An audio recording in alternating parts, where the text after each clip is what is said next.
um, let's think about a movie, Back to the Future. Let's go into that set. সামাজিক যোগাযোগ মাধ্যমে ব্যাপক প্রশংসায় ভাসছেন বাংলাদেশ বিনিয়োগ উন্নয়ন কর্তৃপক্ষের নির্বাহী চেয়ারম্যান আশিক চৌধুরী।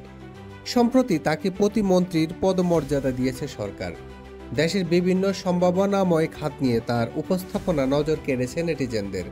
অনেকে বলছেন, সব শেষ কবে কোন সরকারি কর্মকর্তা এমনভাবে উপস্থাপনা করতে পেরেছেন তা স্মরণে আসছে না। ফলে অনেকেরই আগ্রহ তৈরি হয়েছে কে এই আশিক চৌধুরী।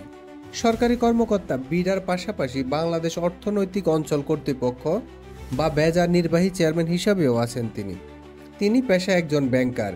সিঙ্গাপুরের বহুজাতিক the Hong Kong and Shanghai banking corporation বা HSBC রিয়েল এস্টেটের ফাইন্যান্স বিভাগের তিনি সহযোগী পরিচালক। এছাড়া আশিক একজন আগ্রহী স্কাই ডাইভার। মেমফিসে তিনি বাংলাদেশের পতাকা নিয়ে ৪১,৭৯৫ ফুট উচ্চতা থেকে জাম্প করেন। তাকে United Commercial Bank PLC sponsor করেছিল। গিনেস ওয়ার্ল্ড রেকর্ডসের অধীনে তিনি greatest distance free fall with a ব্যানারে বা ফ্ল্যাগ রেকর্ড অর্জন করেন।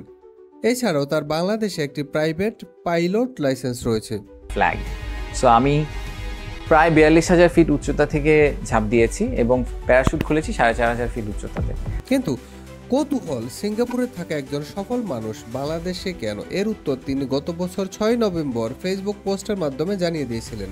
কিন্তু নতুন করে তার এই পোস্টটি ভাইরাল হয়েছে। সেখানে তিনি উল্লেখ করেছেন, সেপ্টেম্বরের মাঝামাঝি এক দুপুরে প্রফেসর ইউনুস হঠাৎ ফোন করে বলেন, আশিক, দেশের মানুষের সেবা করার সুযোগ পাওয়া গেছে, আসবা নাকি? আমি নন্দিনীকে জিজ্ঞেস না করে রাজি হয়ে গেলাম। জানতাম ও কোনোদিন মানা করবে না। সো 59 সেকেন্ডের এক হোয়াটসঅ্যাপ কলে আমরা সিঙ্গাপুরের বিলাসী জীবন ছেড়ে ছুড়ে দেশের পথে রওনা দিলাম বিনিয়োগ উন্নয়ন কর্তৃপক্ষের দায়িত্বে।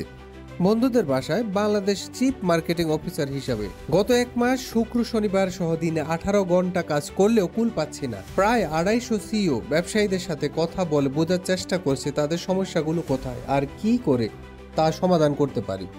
নতুন ইনভেস্টমেন্ট কিভাবে আনতে পারি, চেষ্টা চলছে, ফেল করা যাবে না।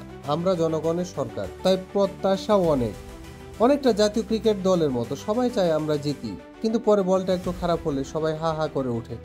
Team selection, bowler selection, field setting, এইসব নিয়ে নানা সমালোচনা।